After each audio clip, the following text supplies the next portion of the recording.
We can. So that says what? There's a red. Total amount we get. On the upper left hand. Yes. Okay. Into the school district, that's supposed to, how they are spent, it's supposed to be approved by the board. Okay, welcome everyone to our board meeting tonight. We're going to start with the Pledge of Allegiance. I pledge allegiance to the flag of the United States of America and to the republic for which it stands, one nation, under God, indivisible, with liberty and justice for all.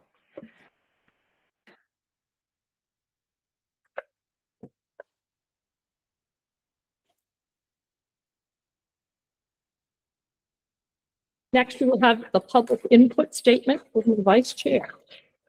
The first public input session is a 21-minute session, with each person having no longer than 3 minutes in which to make a statement. But a second public input session may be held at the end of the meeting if allowed by the board chair. Each speaker will give his or her name, address, and reason for speaking. Public input is designated for district residents, but the board chair may grant non-residents the opportunity to address the board. Statements concerning subject matter that falls under the law regarding executive sessions, for example, matters involving personnel, cannot be made during public input. We as a community pledge to treat each other as we would wish to be treated. We pledge to seek understanding when there may be disagreement. Regardless of outcomes or opinions, we pledge to move forward with respect. This is time for comments or questions for the board, but please be aware that questions may not be able to be answered at this meeting.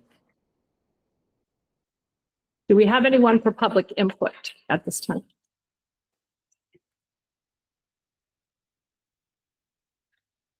Hi, everyone. My name is Kelly Shutt, and I'm from Lebanon. So what I want to talk to you guys about is bullying. Bullying apparently is not documented enough because it is happening in our schools, but it's on the website, the dashboard, the SSA dashboard on the Maine Department of Education. There's no substantiated incidents of bullying as far back as the 2019-2020 school year. The last 5 years of data reports have shown 0 incidents across the 6 categories under bullying. Yet bullying is a crisis that is absolutely happening in our schools. According to administration, as well as the Maine DOE news reports, we utilize data-driven methods of intervention, such as PBIS and the BAR, for example. But where is the data for that? I know for a fact there is data under direction of the behavioral interventionalist. I recorded extensive data every day for students. That information is then compiled into reports by those with a background in behavior, mental health, or psychology. I read our policy on bullying, the JICK, under our district website. I then compared it to the Maine Department of Education website, which has all the policies, as well as the policies displayed in Marshwood's policy book. There are many inconsistencies. A side-by-side comparison shows that Noble fails to acknowledge the subcategories put forth by the state. For example, E1, E2, E3, and R under the JICK bullying policy. It's concerning that policies are not being displayed in our districts. It is, as our policy is written, there's no mention of the subcategories, which provide the reporting form, responding form, remediation form, and a flow chart outlining the resources for bullying are also not provided by our districts. The lack of transparency between the districts and parents is a growing concern. How am I supposed to trust that my child is safe while away from his primary support system if the district fails to report and acknowledge the crisis that is happening? How can you foster a safe and equitable environment for children in this district if you don't acknowledge the bullying happening within the schools? How can they feel supported if this administration continues to invalidate their experience by not reporting the behavior? The whole child is tossed around quite often. How can we address the whole child if parents and caregivers are left in the dark? The lack of communication and transparency creates a complete loss of trust. How can we as a community trust that systems are working if there's no data to show for it? The evidence suggests a pattern of decline began the 2019-2020 school year. Noble did not solve the bullying crisis 5 years ago, but that is the when the data stopped being reported as bullying. 5 years of documented decline in enrollment and test scores, 5 years of missing data. 5 years ago, I lost trust in our district leadership. I truly hope to see a change. So the next 5 years shows substantiated improvement across the board. Thank you. Thank you. Anyone else for public input? Okay, going next to the minutes of May 15th.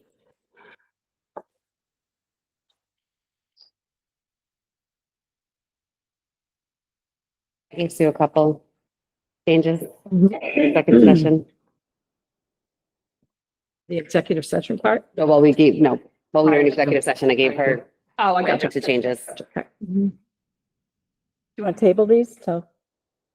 Up to you. They were minor, but they did not get out to you early enough, so it's totally up to you. Table. Okay, Sweet. I motion. table them to Motion that we, Are we all good with that? yeah, I make a motion that we table them until Have a a second? later date. Second. All those in favor?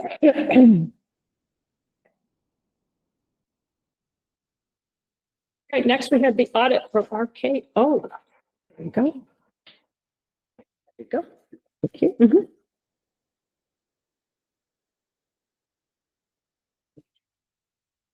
Thank you. Thank you. Sorry, I didn't know you asked me something.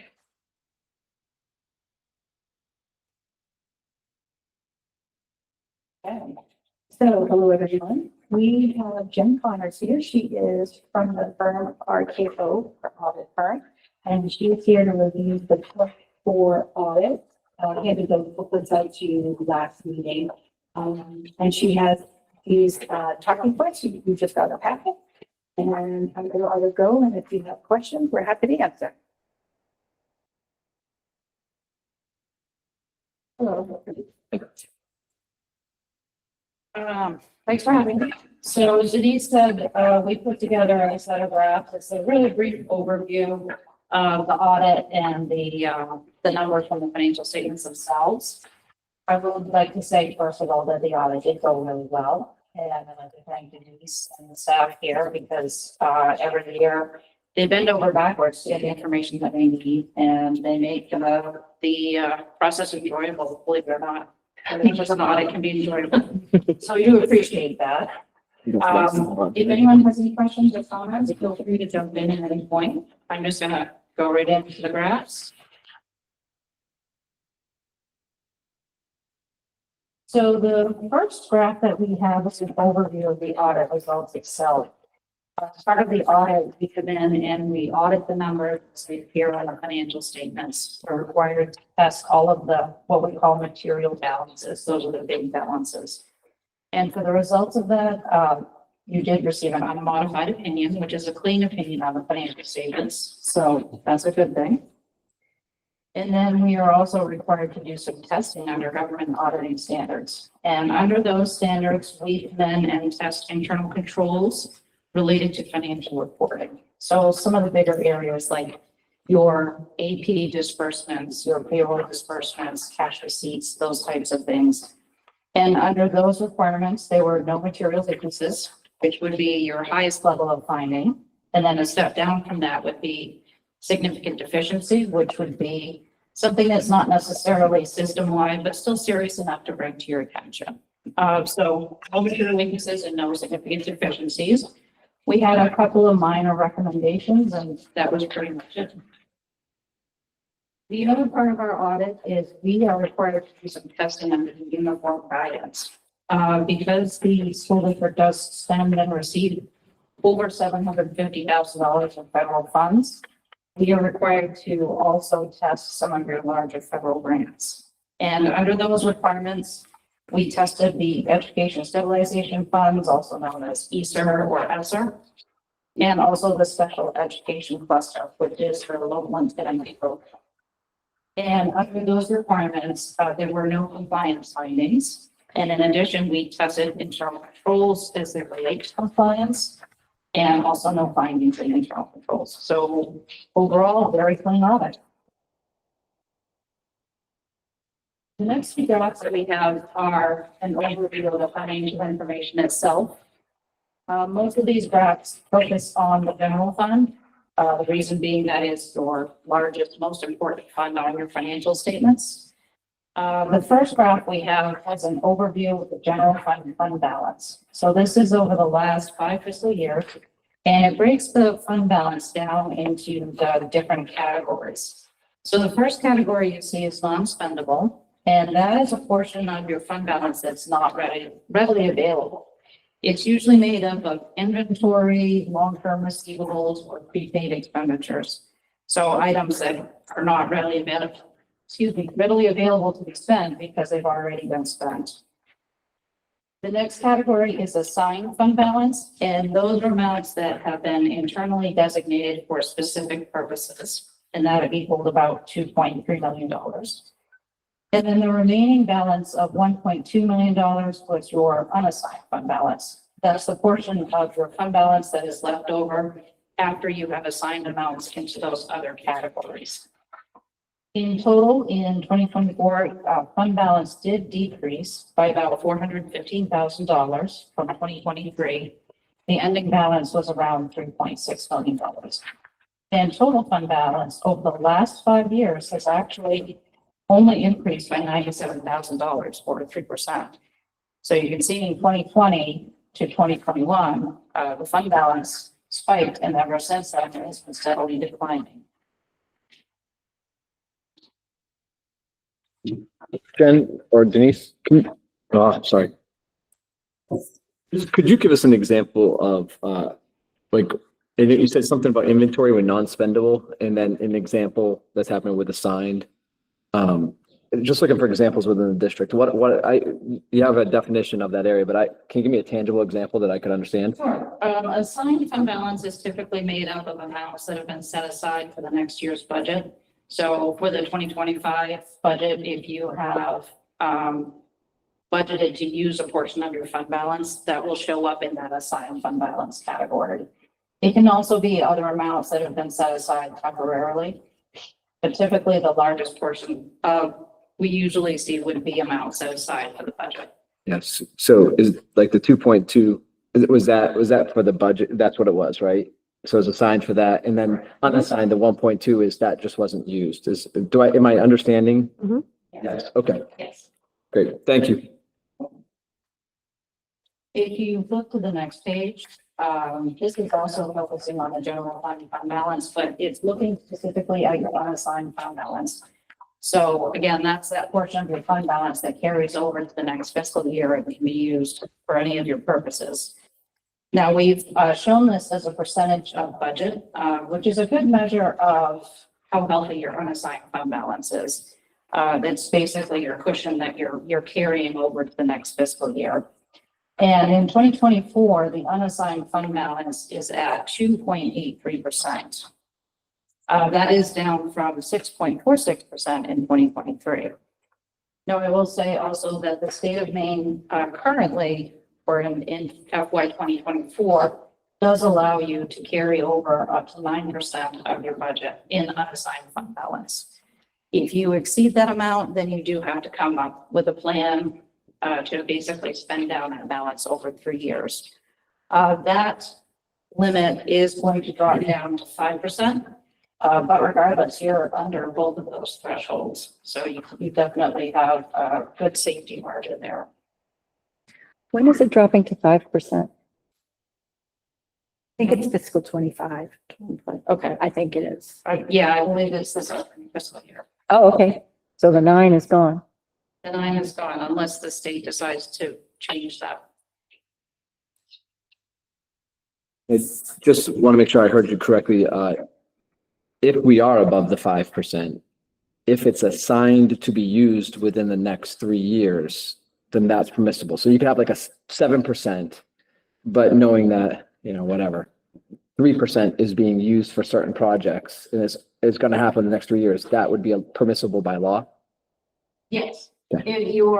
It's just strictly looking at your unassigned fund balance. So if you were to designate some of your fund balance for particular items, that would reduce your unassigned fund balance so that it would be within an acceptable level. Thank you. Now on the next page, we have, the graph of your unassigned fund balance as a percentage of budget. And this is actually comparing it to some other school districts, so you can kind of get an idea of how you compare to some of the other school districts that are out there. As you can see, you actually have the lowest unassigned fund balance as a percentage of budget. The next one closest to that would be RSU 23 at 4%. And then the other three that are here on the graph are above that, two of which are not conforming to the current state threshold. So you can see that your unassigned fund balance is definitely on the lower side.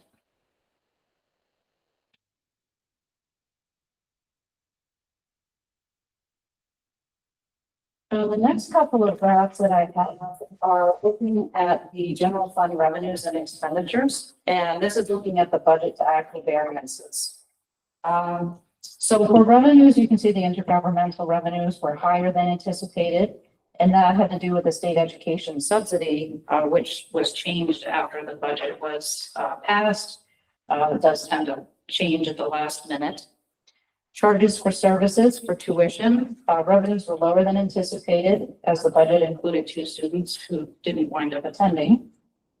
Interest earned was higher than anticipated due to improved interest rates.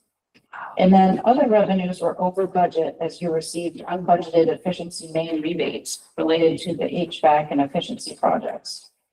So in total, revenues exceeded the budget by about 463%, which is about 1% of the budget.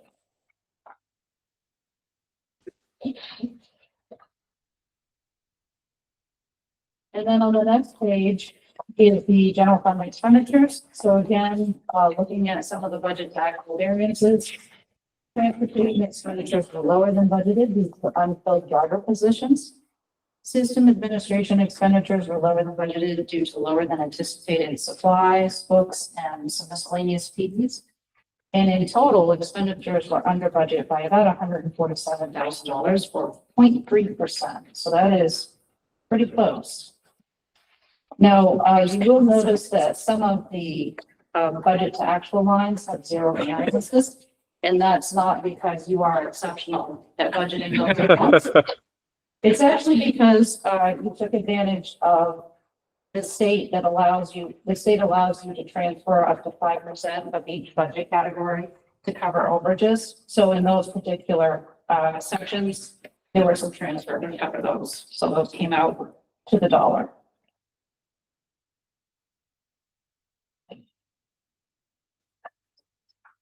The next page, we have an overview of the general fund expenditures as a percentage of total expenditures.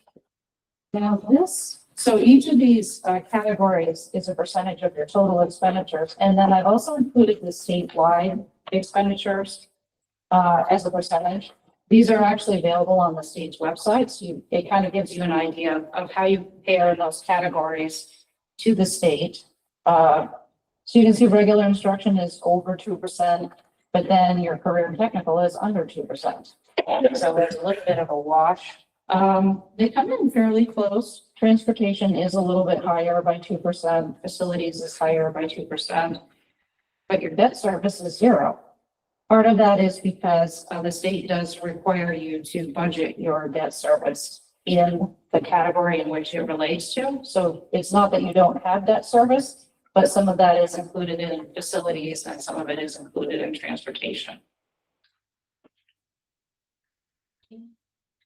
That's it for what I have for graphs. Does anybody have any questions or comments about this? Do you have, you mentioned that our debt service is in transportation and facilities. Yes. You happen to know, like, what parts of those percentages, like what transportation is 8%, facilities and maintenance 13%. Do we have any idea what the percentages are of those that are debt service? I don't. I could probably get that information for you, but I don't know that off the top of my head. Yeah. So, yeah, no, I wouldn't expect you to know it off the top of your head. I guess I was just curious as the, the statewide is 5%. And wouldn't they be allowed to do the same thing, carry the debt service in their facilities? Why do we carry it in our facilities and transportation and not in its own debt service? So The state require, the only charges you can put in the official debt service category are state approved and funded projects. So our debt is largely buses and leases, and we have the bonds, but those are not state approved. So all of that debt goes into facilities. Thank you for the clarification. Any other questions? Thank you very much. Thanks. Appreciate it. Thank you. Madam Chairman, may I ask if these be introduced into the minutes for this? Yep, I've already got them in there. Thank you. Oh, great, thank you. Wait, I'm sorry, I didn't realize that that was like the end to end. I didn't know if we were going over the other books at all or anything, talking about the other books. I did have one question. It's been a question that I've been asking a lot. I just want to make sure I understand what I'm looking at. I'm actually looking at the book, the annual financial report, for the year ended June 30th, 2024. Yep. And I'm on page 7. Page 7. Yes, ma'am. Okay. And what it says there, so program revenues, we have charged for operating grants and contributions for 2024 was $11.2 million. And so, if I go down, then I look at program expenses, and so that 57,800,000, like, is that our actual operating number? Like with the addition of grants, like why is that? These numbers I haven't seen in our budget books as a district. So I was wondering why these numbers show up here, but not in our budget book, and what's different about it. And Denise, if you can answer it, if you can't answer it now, I understand. If we could get it answered in the future, I would appreciate it. I can answer it, but I'm gonna have to get into some murky accounting stuff. So if you don't mind that. How confusing can you be? I guess I'm just curious, like that just was surprising to me. Well, I'm not sure which number you mean by the 7 million. No, not 7 million. I see under 2024, under operating grants and contributions, 11.2 million, Yep. right? And then, so the total revenues, we have all of that revenue, the local assessments, intergovernmental, all that was 57.1 million, I'm rounding, slightly, right? And then program expenses, I'm assuming program expenses is the operating of our district. No, so program expenditures are grant specific expenditures. I'm looking down the bottom there at the end, the program expenses, regular instruction, special education, career technical, other instruction, all the way down at the bottom. I see a total of 57.8 million. Yep. So what this is, this particular graph is district-wide information. This is not just the general fund, but this is all of your funds combined. So this actually comes directly from statement 2 on the financial statements, and which looks like this. I'm sorry, what page are you on? Can you help me? It's on page 14. Thank you. And so what this statement does is you have your fund financial statements for your general fund, as well as some of your other funds. And then under government government accounting standards, you are required to combine all of those funds into one set of numbers. And so statement 1 and statement 2, that includes all of your funds together. So any capital projects, any grants, all those funds that don't appear in the general fund. And those funds, because they are capital funds and because they are special revenue funds and they're restricted in purpose, they don't show up in your general fund and they're not included in your budget. So, but my understanding is they're used in the year, like that actually is a cost within our district. And some of those programs, I'm assuming some of those programs have staff, some of those programs have materials. Are they annual expenses or are these one-off expenses? It depends. Some of those are ongoing grants that you have. So they have annual expenditures, but then they tend to renew every year, such as local entitlement and Title I and your school lunch program. And then some of them, such as the capital projects funds, those might be projects that you completed this year, and then those expenditures are going to go away. We, just, the ESSER grants, you'll have to remember in 24, we had a $4.1 million ESER 3 grant. And then we were also finishing up ESER 2 money. So there were a lot of expenses in fiscal 24 because of those extra grants. I think that might explain some of that. So I guess the big question is, like, as those ESSER funds, run out, like, are we just incurring those as a local tax base? Is that like, or the programs end, the staff are done, like everything associated with those ESSER funds is done? Like, I know and I know it's a heavy question, and I know that's a deep question, but I'm just kind of like, okay, we $57.8 million goes out of this district, but in our budget book, we say it's like, whatever it was in 2024, 49 million. Is intended to track the general fund, Mhm. Fund 1000. It does not track all of the grant funding that we receive. It does not track our scholarship fund. It does not track our student activity funds in that budget book. That is Fund 1000. It's our general fund. The ESER expenses, so that 4.7 million, which again is made up of many grants, but the big ones, I think in 24 were ESER. And we had lots of projects, if you remember, in the ESER grant. We paid for math coaches out of them. We paid for technology staff. There were maybe 15 or 16 different projects in ESER 3. And some of those, once the ESER grants were done, if we needed to add them in the budget, we did. If we decided not to continue with that project, we didn't add them into the budget. But the grant kind of runs it through, and we spend according to the plan. And then once the grant funding is done, then we decide, do we want to include that in our local budget? Or do we want to stop because it wasn't effective, or we found a more efficient way to do it, or something like that?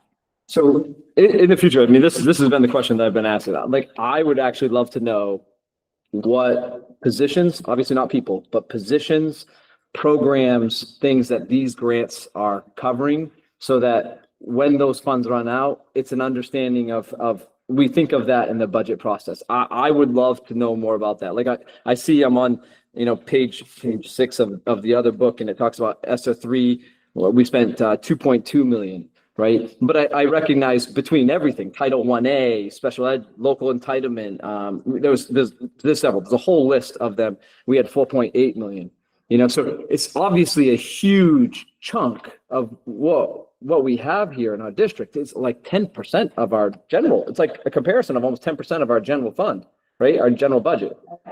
So it's just a huge impact, and I would love to know a whole lot more about how grants are being used and what they're for and all that in that process. And if it's not going to be in our budget book, can it be in a separate book so that we have an understanding? And I will just, I think I spoke to you about this before. When we did the budget process in section 17, there is a grid of both budget years and what grants we had, what categories they would be assigned to, should those expenses be in the district budget. And so if there's, I don't know if you want to see the applications we have to fill out. For example, when we have ESEA, which is the titles, the applications show what the projects are and what our estimated costs are. But I don't get the sense that. And if that's the best way to communicate, I mean, okay, I'll read the application, But I don't know what else I guess how else to summarize Just the grants for you other than the plan. In that section 17, Josh, Yeah. was that document not sufficient?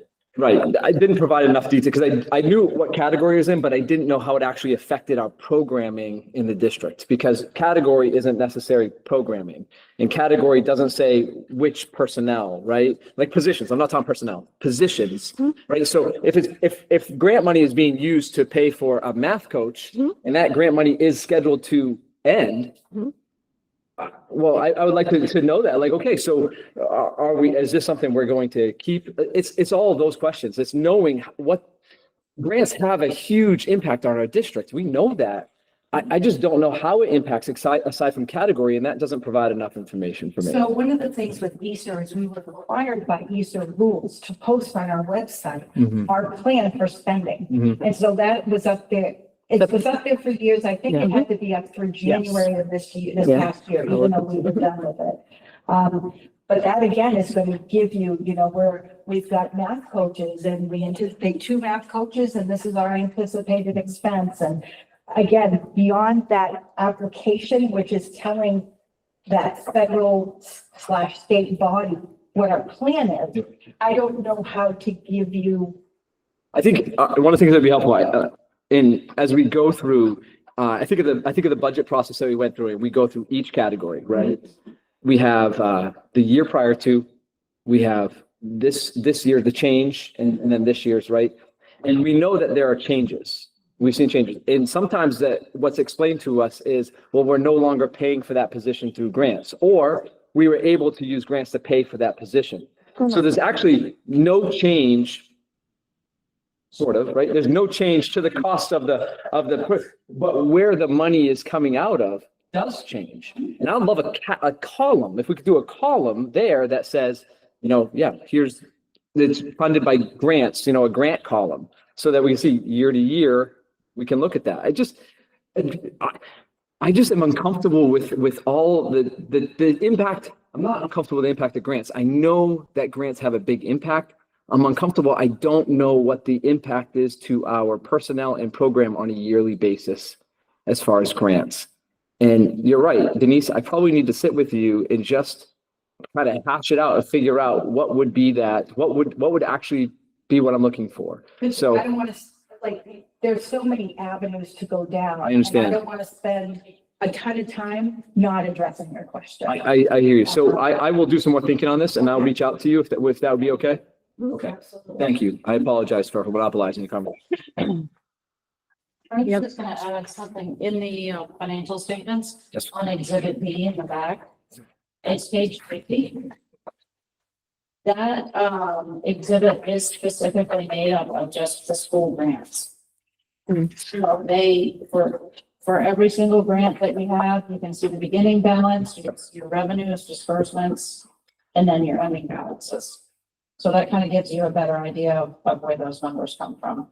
And that includes both the federal grants and then your other The programs, I read that. so state grants, local donations, those types of things. Thank you again, ma'am. Any other questions? All set to go on? Thank you. Yes, thank you. Okay, business brief.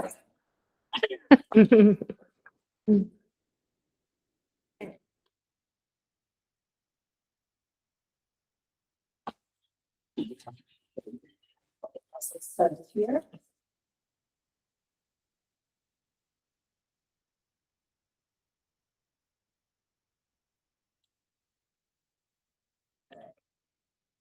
Oh, business brief. I even have my notes this time. This time I'm going to focus, with the budget vote coming up next week. I have a couple things I wanted to go over.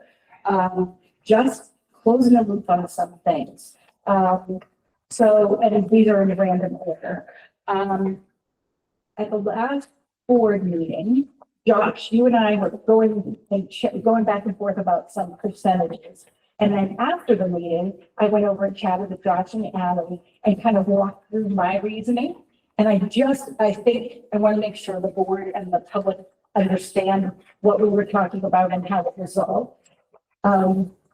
So we were trying to clarify, and we were talking about the fact that the 26 budget has approximately a $500,000 increase to expenses, which is about 1%.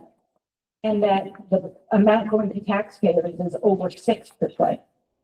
And the conversation was, well, if it's a $1,500 increase next year, for example, then wouldn't that mean it's an 18% increase to taxpayers? And that is not exactly how it works. And the reason for that is because of the revenue side of that equation. And that's what we kind of talked through. And I just wanted to make sure that, let's see. Let me find my place here in my notes. What I did was I ran for myself kind of a sample revenue sheet. So the revenue sheet we normally do. And if we were to go from a $500,000 increase to 1.5, that's approximately 3% increase on expenses. If revenue stays the same, we don't get any more or less money from the state, we don't change anything else, that equates to approximately 1.88%. So a $500,000 increase is a 1% on expenses and 1.88 to the bottom.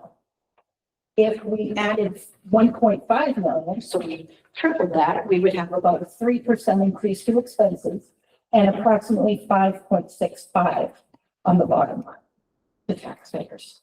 And again, that has to do with the fact that the budget is comprised of not only expenses, but revenues.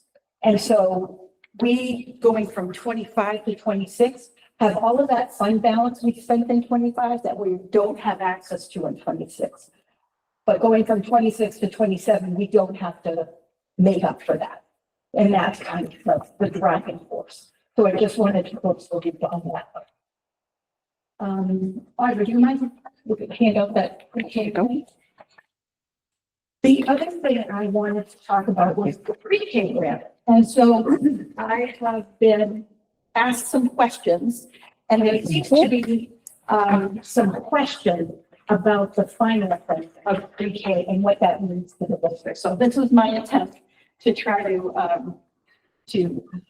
answer some of those questions.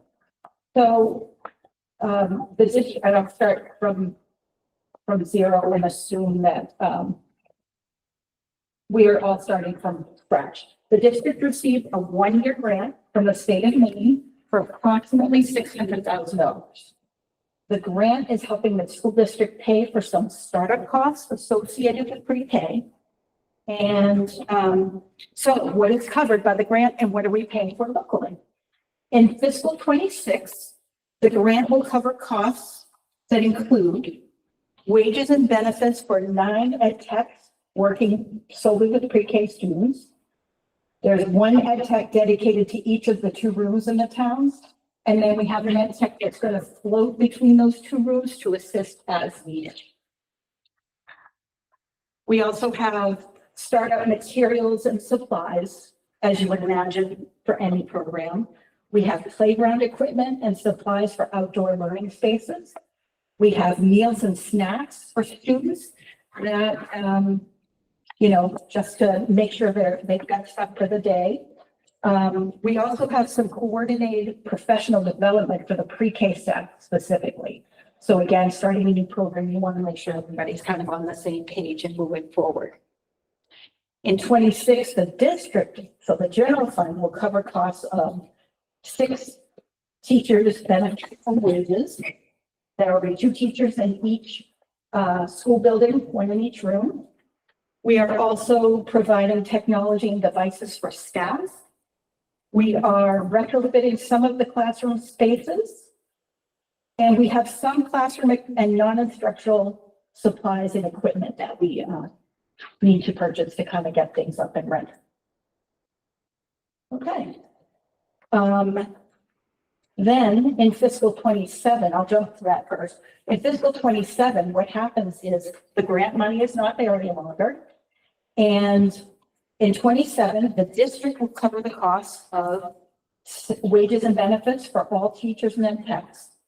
They will cover regular instructional supplies, which is currently, we try to budget around $155 per elementary student. So they will fall right into that same routine. We have put aside some money for classroom equipment and non-instructional supplies. Again, some snacks and a more coordinated professional development, though less than was previously in the grant. So when you look at this document that I handed out, the overall cost estimates, we see in fiscal 26 that the district has approximately $600,000 of expense. We see the grant funding is going to cover about $600,000 of expense. So we have approximately 1.2 million in expenses. Those expenses, again, we will receive the 600,000 from the grant. And we will also, which has been forgotten, I think, we will receive approximately 955,000 in subsidy. So what that means is that we are going to receive more revenue in fiscal 26 than it costs by approximately 360,000. And so again, you have subsidy coming in because we have 96 students, you have the grant, and so our total expenses for next year are less than we're bringing in. When you get to 27, there is no more grant funding, so no more grant expenses. The expenses the district will cover will decrease, not by the staff cost, but all of those things we needed to get starting up, playground equipment, tables, chairs, those things, we don't need to buy them. We've already had them. So really what it is the operating portion is what's left. And you can see that it will be just over $1 million in cost. We anticipate, we anticipate the state subsidy for the students, but that leaves only, is that 65,000 in cost to the district to educate 96 pre-K students. And if you take that again out to fiscal 28 with a similar methodology, you can see that the district cost for pre-K is approximately $80,000. So I think that the big misconception out there was not remembering that we're getting subsidy as well. So in 26, we're saving, we're able to offset other expenses. I have a question, and I don't know if this would even work, but can we take that 358,000 and save it to fund the next 2 years or not? So the answer is no, because we took all of the subsidy and applied it to all of the expense for fiscal 26. Like when we get subsidy, we don't say, well, we got this for nurses, so we're going to spend this much on nurses. We take our subsidy and we try to allocate it to what expenses we have. So it's already been used to offset other expenses. Yeah. I just want to thank you. This is a great document. This provides clarity, transparency, all the things I love. Thank you for taking the time to do this, and thank you for taking the time to explain it to us. You're welcome. All right. We have a board member who would always ask me about how much is this coming budget going to be taxpayers. We're rough estimate for $100,000. And I just wanted to make sure, I think I mentioned it at the budget meeting, but as we get to next week, I want to just put it out there. At this point, and again, this is to note, this will not directly correlate to a tax or a property tax bill. This is really just an estimate for people to take into consideration, I guess. Berwick would be $71.94. Lebanon, $72.11. And North Berwick, $43.29. For 100,000. 100K. Can you repeat Lebanon for me? Yes, $72.11. Northborough. North Berwick, $43.29. Wow, that's a huge difference. Yes, it is. Is it from the valuation from the state? So they get assigned a percentage of the budget based half on number of students attending and half based on valuation. Has Northborough not had a reevaluation alone? Oh, yeah, we have. Yeah, it's usually close, like the number is usually closer. This is. Yeah. Yeah. I This don't recall seeing Yeah. this much of a gap, right? That, So it could be, for example, if I was looking at my spreadsheet, I think that Lebanon took more. So when the percentages changed and a town takes more, other towns take less. And I think what happened was Lebanon went up 0.22%, Berwick went up 0.08, and North Berwick went down 0.3. Yeah. Evaluation? No. It's in the distribution. But where did that come from? Is it students or? Yeah. It It's the combination of population of students and Right. So do we know, is that a thing that North Berwick has lost more students than? Because Lebanon was reevaluated and it brought a lot of people up. Yeah. Berwick to, yeah.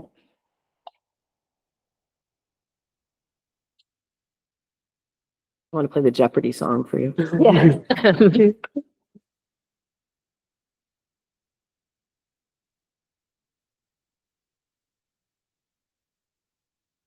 This doesn't tell me the change year to year, other than by in aggregate.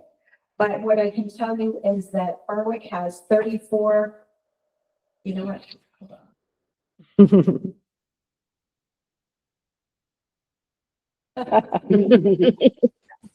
So I thought she was going back. Good going out.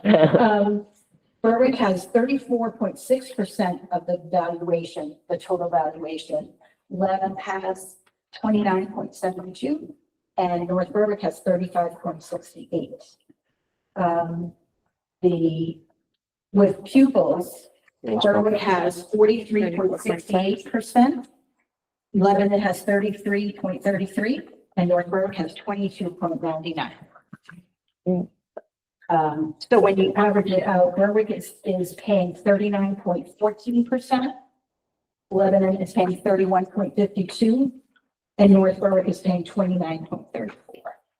Can you say Lebanon again? Yes, 31.52. This also is on the local distributive calculation, which is page 34 in your budget book. So again, just wanted to get that out there. I know it's always a question. And then the last thing I have, again, not that anybody needs reminding, but a reminder that the last part of the budget process takes place next Tuesday, June 10th. It's the referendum, which is the in-person voting in each town. There are going to be 2 questions that you're asked. This again is on the last page of your budget book. You can see the document that will appear.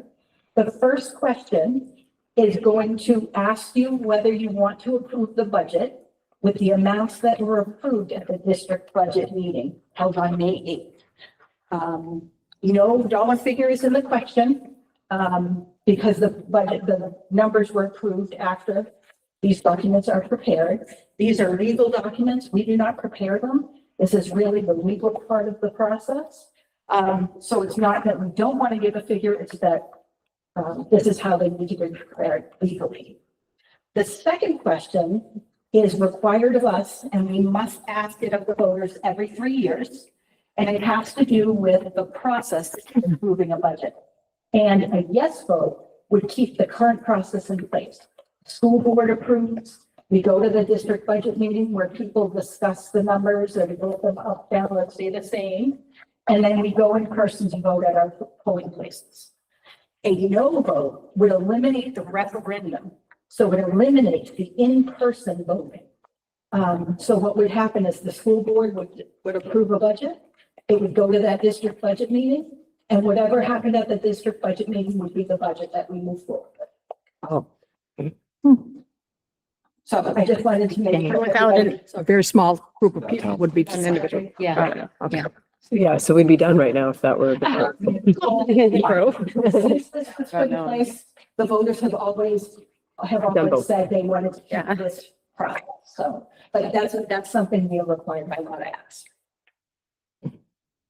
That's all I have. I think I have one more question, Denise, or just clarification on the June 10th date. And we've had some questions about why did we choose June 10th? And that's really because we do try to align when there is other things happening in the town so that we don't have to ask our voters to come out twice to vote, that we try to work in collaboration with the towns. So it's not that we randomly pick a date. We just work very much to make sure that we're not asking our voters to come out. Correct. Yeah. North Berwick votes in April on their town things. Berwick used to vote in May and Lebanon used to vote in June. I don't know if it was before COVID, but Berwick moved to June and then we were asked to move to June. And the state, when they hold it, they also hold it in June. It's always the second Tuesday in June. So we have just kind of fallen in line with that. It does cost money and we do split costs with the towns when we, have these joint votes. So it saves us money to hold them when they're having their votes. So yeah, that's the reason we have June 10th. Thank you. Thank you for all that information. Congrats on the audit. Yes.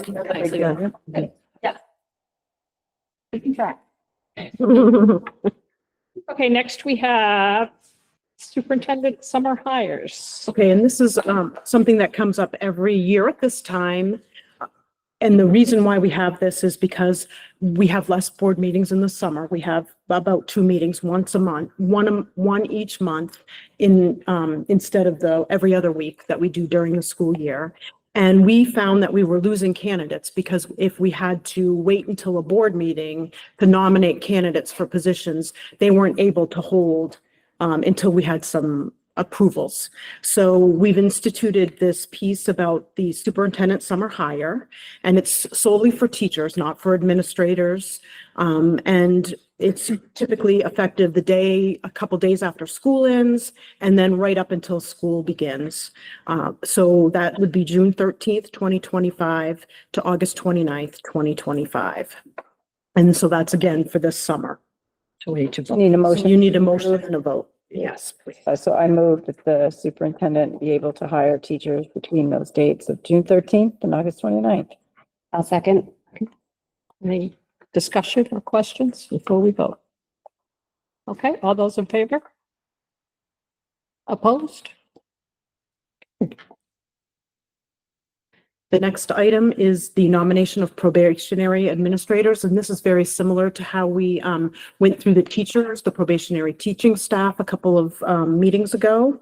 You received a list of the administrators that are moving from probationary status 1 to probationary status 2, and then 2 to continuing contract. So we need 2 separate motions. The first is for, let's take the probationary 1 administrators moving on to probationary 2 status.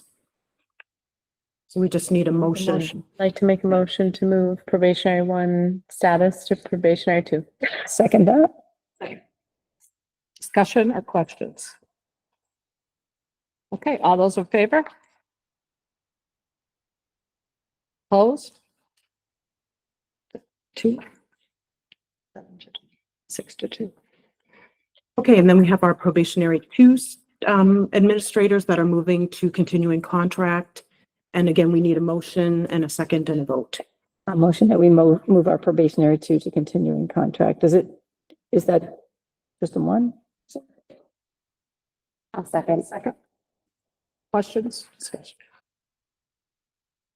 Nancy?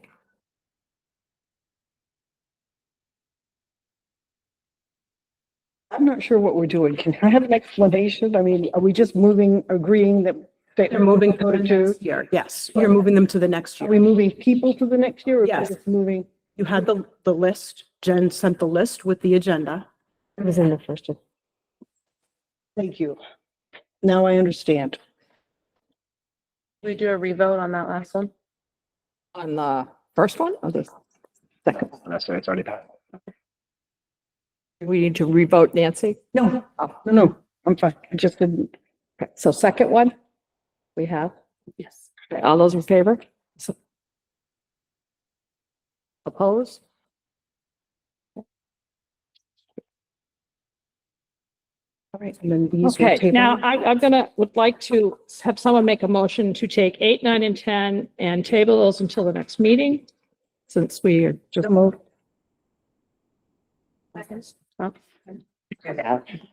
Questions, discussion? Okay, all those in favor? Opposed?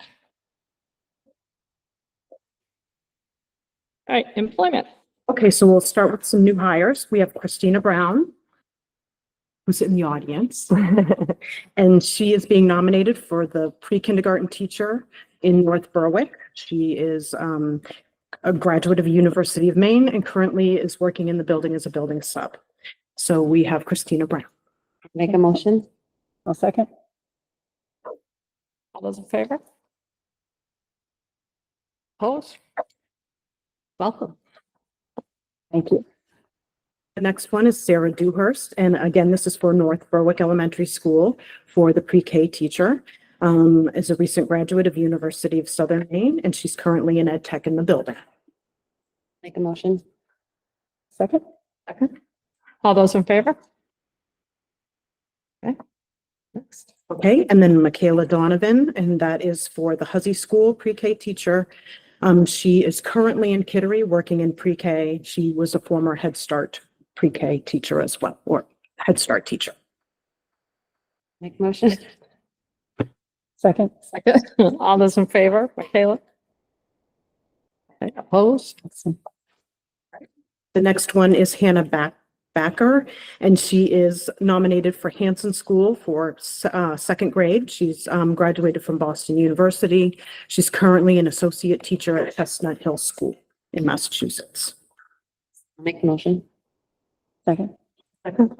All those in favor? Opposed? Okay, and then we have Dr. Melissa Klein-Schmidt, and she is being nominated as our district librarian. She has a doctorate in philosophy from UNH, and she is currently an English teacher in Stanford. So moved. Second. Second. All those in favor? Okay. Opposed? Okay.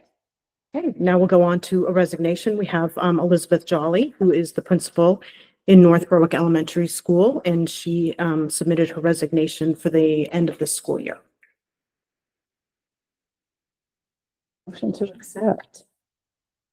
Second. All those in favor? With regrets? Yeah. Opposed?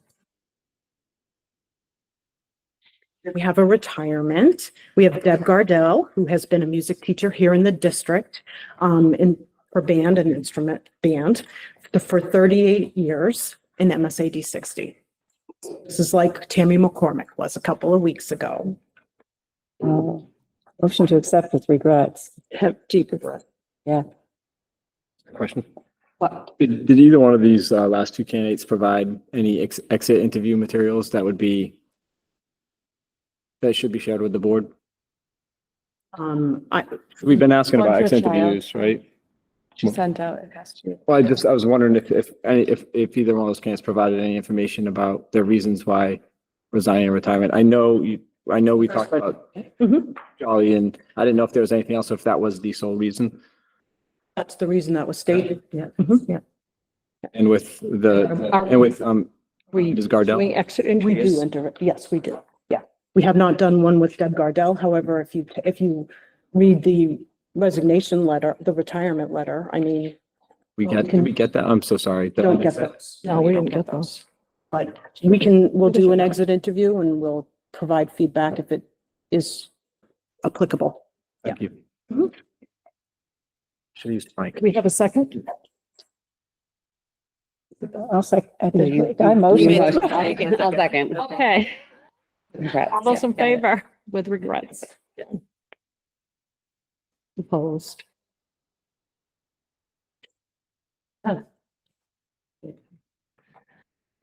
Okay, that's it for employment? Or do you have? That's it for employment. Right, superintendent update. Okay, a few updates. We had our Noble Adult and Community Education graduation last Thursday evening, which was really nice. We had about 20 students that were recognized for completing programs, degrees. And that was really, it's always a very moving evening. That one is one of the highlights of the year. So it did not disappoint. There was somebody who, what was it, like 25 years or 24 years that it took her to get Yeah. her. Yeah. And there was, of course, the one, mommy, or that's my mom up there. Like, you know, those are the best. Tomorrow evening is our graduation for our current seniors. That begins at 6:30. We're certainly watching the weather. For those of you Yeah. who remember last year. Doesn't matter. So that's that piece. We did take a poll at Noble Middle School for the naming of the building. And there were two names that were offered, Cranberry Meadow School and Noble Intermediate School. So we had 42% of students participate, and the overwhelming majority was Noble Intermediate School. So they like that name, so 92% of students like that. 92 students like that, sorry, and 62 students like Cranberry Meadow School. So it looks like, for the students, they like I said, the Noble Intermediate School. So that piece. We don't have to vote. You don't need to make an official vote on that, no. Let's see. We've had step-up days. I think, Michelle has been to the third grade classes in the district and talked about fourth grade. They've had step-up days to the schools to see the schools again. We had more parent information sessions, so we're continuing that work. Anything you want to add? So the school counselor and I have been to and spoken with every third grade class in the district. And this week we're treated to then the third grade students performing their plays for us at North Berwick. So that's Cool. Good. but by and large, still the most impressive thing about Milton School is in fact our lockers. So. Yes, always very. Lockers. Lockers. There are lots. Always is. They can't. Hide in one. All right, and then we received a district-wide, an MSAD 60, recognition from the Northeast Positive Behavioral Interventions and Supports for silver status. So there's gold, silver, and bronze. And we are at silver status across the elementary schools because that's where we are implementing PBIS. And so we've received some information. We received a big banner that's going probably at Knowlton School, since Knowlton School started the pathway for us for PBIS. But it is quite an honor as far as it's the Northeast region, so it's a lot of states. And so it's just a very nice recognition. We met today to talk a little bit about PBIS and what's happening in the district, and just really positive information about, our surveys, our climate surveys that have come back for our staff and students, and just the continued growth that we're making in the area of behavioral supports. So that's something that we wanted to highlight.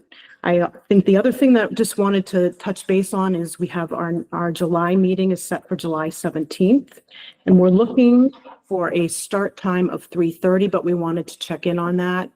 We wanted to do a few hours of financial business related items, prep for, the budget, some of those, like the ED 279, that takes a really long time to go through. And thought that would be a nice time to kind of start some of those pieces.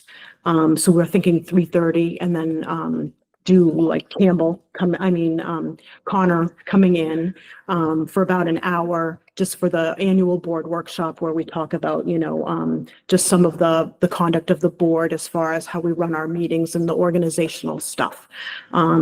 That's my technical term for it, stuff today. And then having a meeting, the July meeting would then be at 7:00. So it would be a very busy afternoon, or late afternoon, early evening, but we'd get a lot accomplished.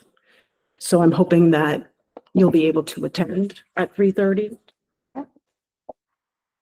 And as soon as our new board members are elected, we'll reach out to them to make sure that time and date works. That is it. Thank you. Other. Nancy, I think I'm going to have you do yours in public input tonight.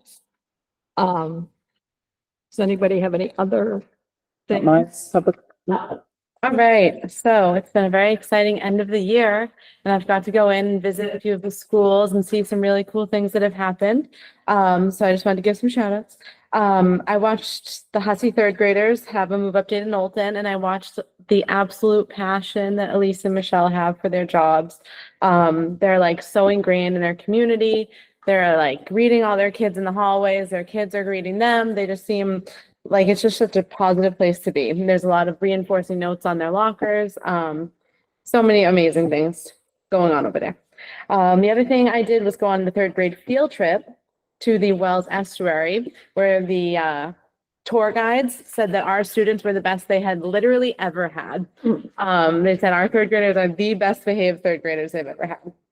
And the last is I wanted to celebrate the Berwick PTO president, Ashley Burbank, and the team that she works with. They raised over $35,000 with the Muddy Mile, which is what allows us to do the field trips. Our field trips are fully funded pretty much by the PTO. So she's amazing. So is the group she works with. And yeah, go her. Yeah, could shout that out on that. It is amazing. That $35,000 is just amazing. Yeah. Better use the I had a couple, they kind of echo what the two of you have already shared. Just that adult education graduation is always just such a touching, wonderful experience.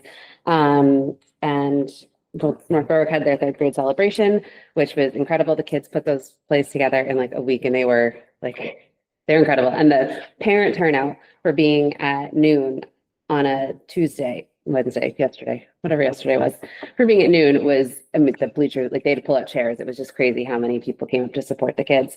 Both my kids have done step up days and came back with all positive things to say. Speaking of PTOs, the district PTOs boards did meet to talk about with the reconfiguration, kind of how to best support pre-K to 6 of the buildings that they're already currently being supported, just to figure out how to best work together and what to do, especially for that 4 to 6 group, seeing it will be the whole district and isn't necessarily fair to follow on one board. So just awareness that there's talk so we can better support field trips and everything for, all of it. And also the high school student council put on a carnival last Sunday that it was their first one ever, I believe. I was blown away by how well attended it was, how well organized it was, how fun it was, how engaging, truly fun, like free family fun, with of course some optional spending things, but it was so incredibly organized for the first time doing it. They did such an amazing job. So huge shout out to them. They did it here. Yep. It was here. They had food trucks that were paid for, but then they put together a whole bunch of games. Simple, even like toss a beanbag if you get it in, then you get a cookie or you can decorate a cookie as one station. They had the French mentors had face painting. They had just a bunch of other games and things. You could do something to win a plant. Like there was, do you want to add anything to that? Who organized it? I mean, was it a High school student council. yeah. I saw one of them, shout out. Yes. The kids were friendly, they were professional. It was such a lovely day. The weather, of course, was beautiful for it, but it was just especially for a first time event led by students, they did a phenomenal job and a really showcase of what we have here. And it's a great way to address that part of our strategic plan to get the community involved, which is nice. They'll probably grow if they keep doing it. Any others? Do you want me to finish reading mine Oh, I'm sorry. You have more? Well, no, I shared Nancy. Nancy can go first, but I had 2 more remaining. Okay, well, I was going to do her during public input, so You maybe want me to do that as well? public input. Yeah. Yeah, that's fine. Any other? I just ask that we waive the time restriction for board members. It's been waived in the past. Board members have spoken and have gone past 3 minutes. As long as we waive that, I just want to be consistent. I will not be. Or Chair? I don't, since it's a little over, I don't mind. If it's, 6 minutes instead of 3, that's too much. But We've had instances of speaking for a long time in the past and we've let it go. So I just encourage the chair to allow the same thing for board members. let's see how many people we have. We have a lot. Any other? Okay. So public input. Do we have people from the public who would like to speak?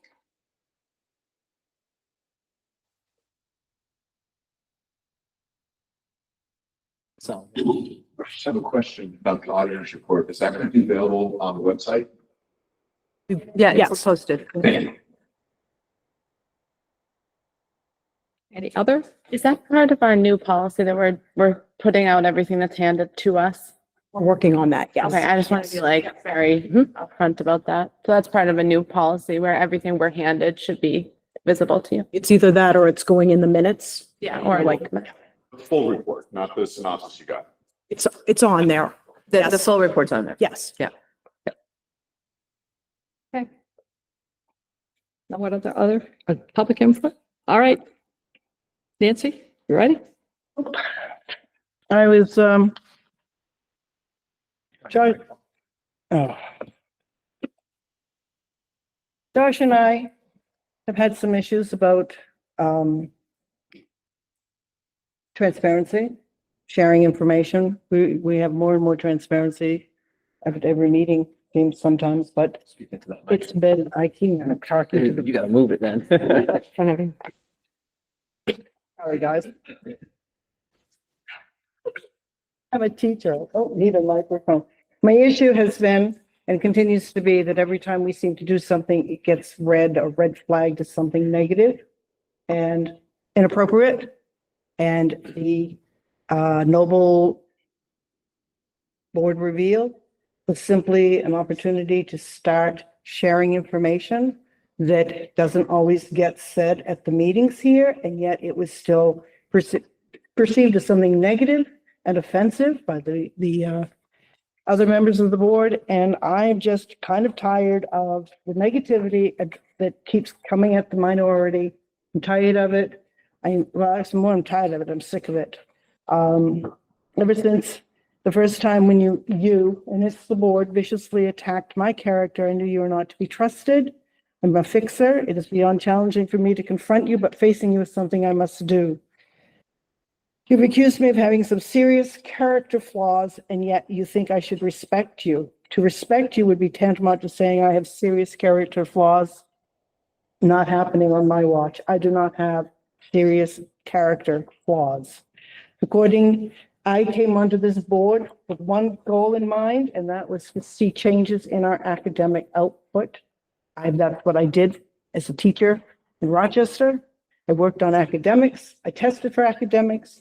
We worked on the reading programs, and I knew that we could do better. And I've said it over and over again. It's not that we don't do wonderful things, but we still need to address that piece. And pretending it doesn't exist isn't going to change it. It does exist. We need to fix it. These kids need to be able to read and write read and do math with proficiency before they graduate. Well, actually, by the time they get out of third grade, they need to be reading it with proficiency. 26% of our kids currently are proficient in reading and math according to the state NAEP. Now, yes, that's a state test, but the state test, we are 43rd in the nation. On our NWEAs, we are the NWEAs and the district are equal. The average scores are the same. So if we're 43 in the nation on the NAEP, we're 43 in the nation in the district. We can't keep going on like that. And to be criticized and ridiculed and just plain be treated like a piece of, and we better not say that, I'll be shut down. I don't need anyone's validation from this board. Let me say how proud I am to be compared to a freight train, because freight trains were what built this country. Back in the 1800s, I believe, I'm not sure. History is not my strong point. Any validation from any of you would be suspect. You need to take accountability for what you've said and done and for what you haven't said and done. You haven't earned my respect or my trust. This is in reference to some emails that came through. And given what you consider your prerogative to spew, I'm afraid the train has left the station and is unlikely to return. I do not feel compelled to trust or respect anyone unless they earn it. And I truly have done, I don't believe I've done anything other than support my stand of we need better academics in this school, better academic outputs. I've never even questioned the money we spend, although I don't want my rate taxes to go up too high. The one who always believes in positive intentions, how much more positive can my intentions be when I ask only that the board take responsibility for the future of our students in this district, a future that must include proficient skills in reading and math? Or the board member who likes to make jabs about partisan politics and presents information out of context to ensure the greatest misunderstanding and fear. Then we have the voice of reason member, the member who reads just enough to make herself sound knowledgeable, but hasn't a clue when she is spouting. I'm not happy, guys. Sorry about the insult. Let's not forget the bully, the one who attacks without provocation and then plays the victim card when called out on her behavior. You have effectively shown how little you deserve to be respected by me or anyone else. I love it when George talks about how you attempt to dismiss, gaslight, deflect, and or play the victim card. Something new for me. And I love watching you as you demonstrate each of those behaviors over and over and again. Every time we try to do something positive, it just gets slammed. And your default modes, equity and bullying. Make no mistake. You are the bullies. And bullies are cowards. You stand behind each other and desperately fear the minority takeover. Why? What are you hiding? Whatever will you do when your little castle of cards comes down? I don't have the time or the energy to sort through your rhetoric. Your verbal garbage takes away from the important matters the board should be addressing. You waste my time and that of our students with your false narratives. You volunteered to become a board member. Did you not know that it would require hours of work if you were to do the job well? When did you last read the policies, the code of conduct, the state statutes governing the board? You might want to take some time to read the board's mission statement and the district's description of the role of the board and that of the superintendent, to be found on the MSCP 60 website. I prefer to read the statutes rather than someone's interpretation of them, but Cliff Notes were always useful when I was in school. By the way, how is it you think agreeing to spending millions of dollars of your neighbor's money without taking the time to review the budget was even remotely appropriate? This is not child's play. Although your behavior reminds me of the days I spent with junior high students, decisions made by the board affect the future of our children and our society. Reading is fundamental to learning. Proficiency in reading allows a person to acquire further knowledge. Currently, our district, with your active support, has condemned 75% of our students to a life of ignorance. Well done. One last observation. Nope, can't read this, sorry. My apologies, I'm angry, I'm hurt. I just want to see these kids. I want to see address those academics, and I've fought for a year for it, and I will fight for 2 more years if I have to. And I will not keep listening to your insults or your condemnation. I've told you once before, that's over. Sorry, I've said my piece. Thank you for listening.